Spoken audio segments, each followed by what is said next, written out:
Hello everybody! Si Dulce po ito.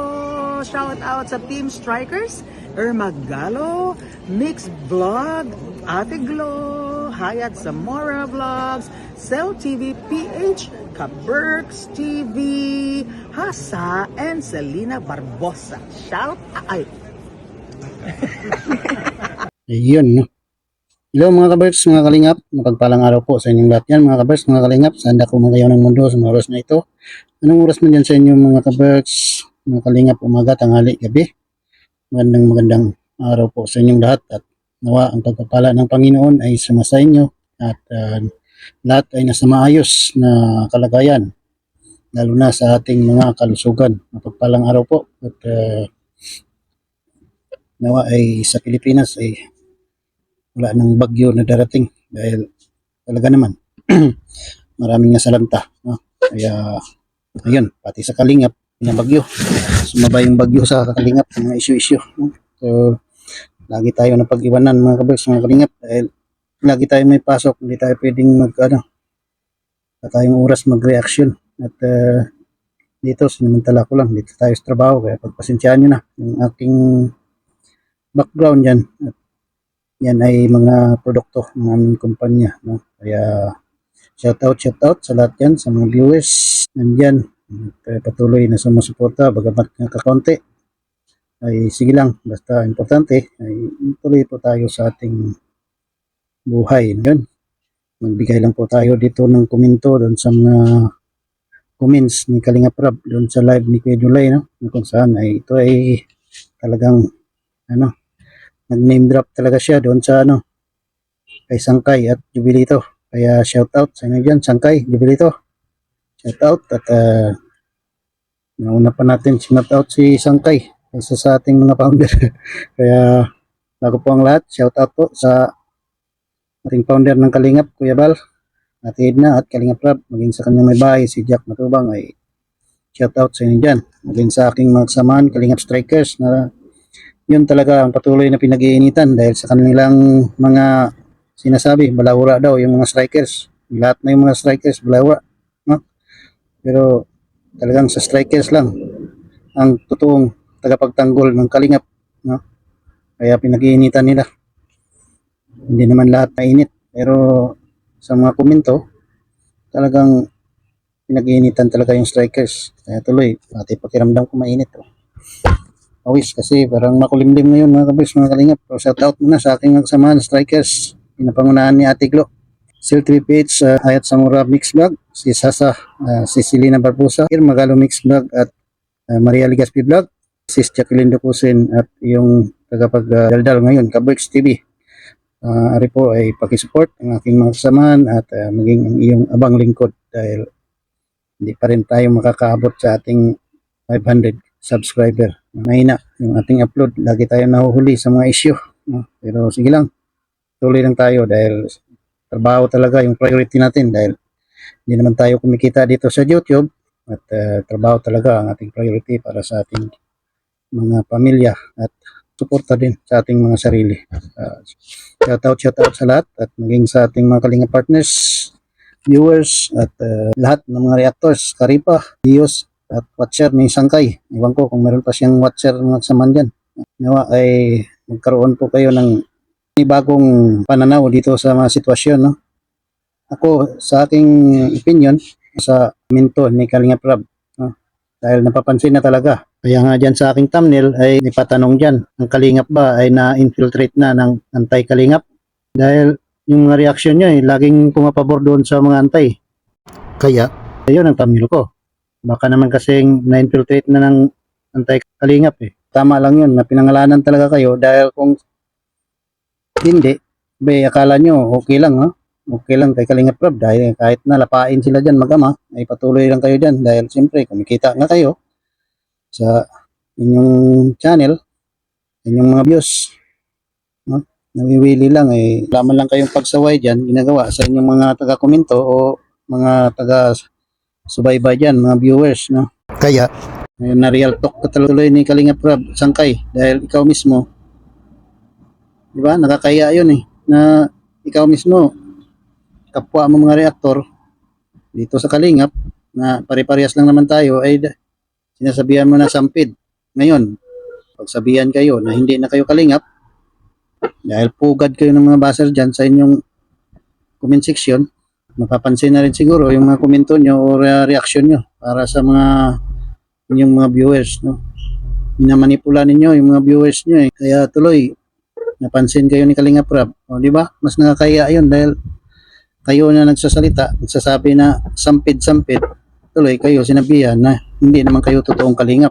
Diba? Parang napakalaking insulto yun. Pero dapat lang talaga na masabi sa inyo yun dahil kung kapwa nyo lang reaktor magsabi nun, katakot-takot na naman na kuminto yung mangyayari. No? Araw-arawin nyo na naman.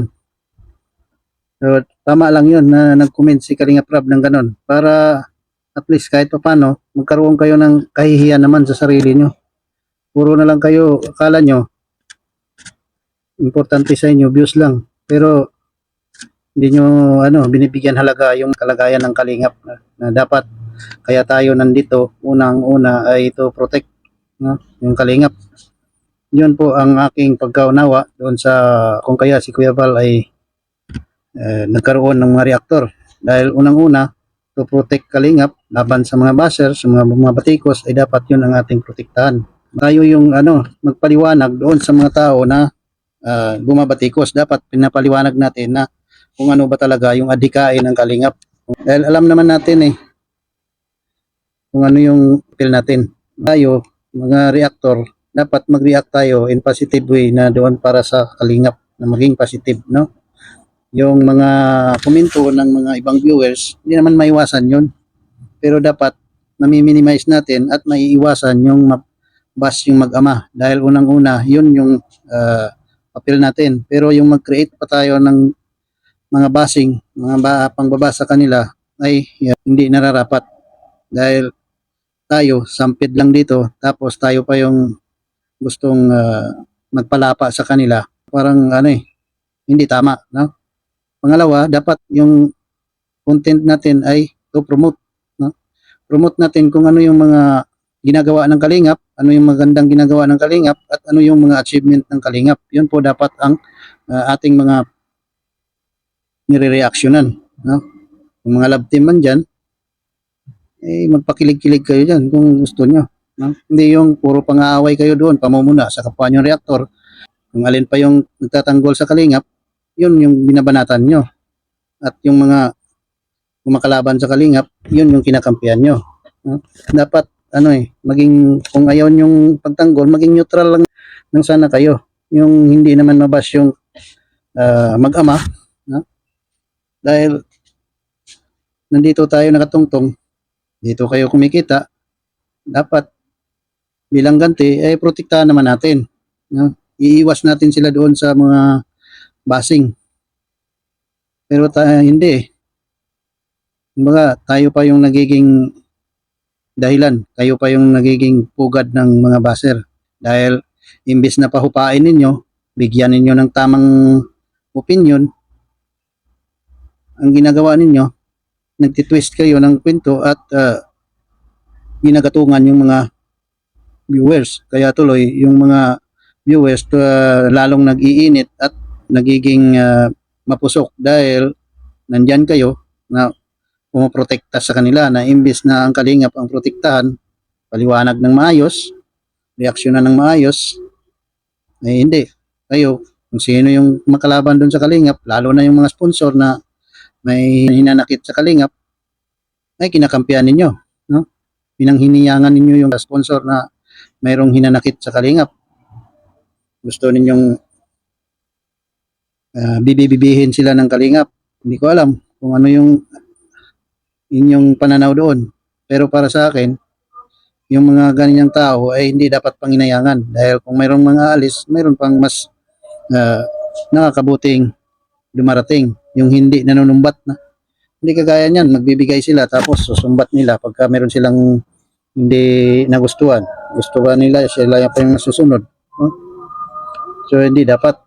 Dahil nandiyan kayo, dapat kayo magpaliwanag na ganito yung sitwasyon. Hindi yung kayo pang nag-uungkat, kayo pang sumusulsol, kaya lalong nag-aalboroto, lalo na yung sa iyong busy. Imbis na yung reaksyonan mo ay magiging positive para sa kalingap, hindi. Doon ka nagkukuha ng iyong content sa kanya na alam mo naman na binabanatan ng kalingap. Hindi ba? Gaya niyan, kay Ate Glo, kay Ma'am Sel, kay Hasa.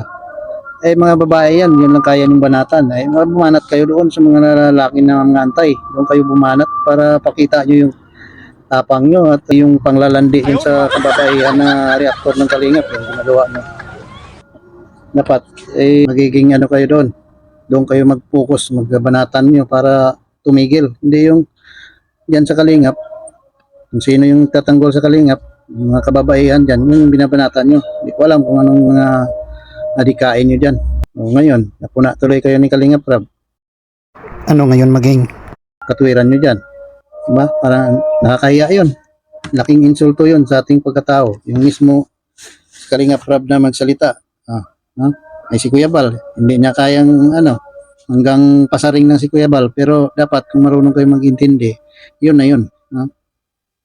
Yung sabihin na hindi kayo pinapaalis. Si Kuya Bal mismo magsabi na paalisin kayo. Si Kuya Bal, hindi naman yan magpapalis. Kailan ba nagpaalis si Kuya Bal nang pumasok dito sa Kalingap? Wala naman siyang pinaalis Kusang umalis.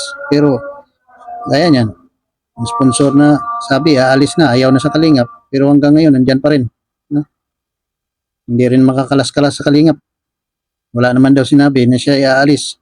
Pero, doon sa mga post nila, napakarami nilang post. Pinaprotektahan mo pa nga. Pero, sana sa mga nangyaring ito, kay Jubilito, ay humingi naman siya ng dispensa. Dati gusto ko to si Jubilito dahil nakailang beses pa nga ito nagiging top reactor Kaso nitong huli, hindi ko alam kung bakit ng ganun takbo ng isip niya. Nag-iba na. Kayo nakakaalam yan. Dahil kayo lang naman nag-uusap. Sa akin, sarili ko itong opinion. At doon sa mga pang-aaway mo sangkay, tigil-tigilan mo na yun. At mag-iba na kayo ng takbo ng pagko-content. Promote nyo yung Kalingap. Depensahan nyo yung Kalingap. Para walang away. Tigilan mo yung pang-aaway dahil papatulan mo yung mga babae sa strikers. Wala namang ginagawa. Talagang ano ka dyan. Sila yung nagdedepensa sa Kalingap, inaaway mo. Bigla-bigla ka pumapasok sa live tapos magmumura ka. Pag nagmumura mo, tapos sabihin mo, pag namura ka, balahura. Alam niyo naman yung mga strikers ng mga babae, kababaihan dito sa strikers. Kapag may binabanatan yan sila, yan ay kanilang pangbutok siyan, Ang paganda nila yan sangkay, kaya wag ka na magtaka. Nga mo, pagka wala silang binabanatan, pumapangit. Kaya pagka may binabanatan yan sila, kaya wag kang harang-harang yan dahil nakakadagdag ka ng pampaganda sa kanila. Iba na kayo. Isipin mo yung mga sinabi ni Kalingap Rab. At saka, higilan mo yung nangangantik ka Tapos pag pinatulan ka, sabihin mo, balahura.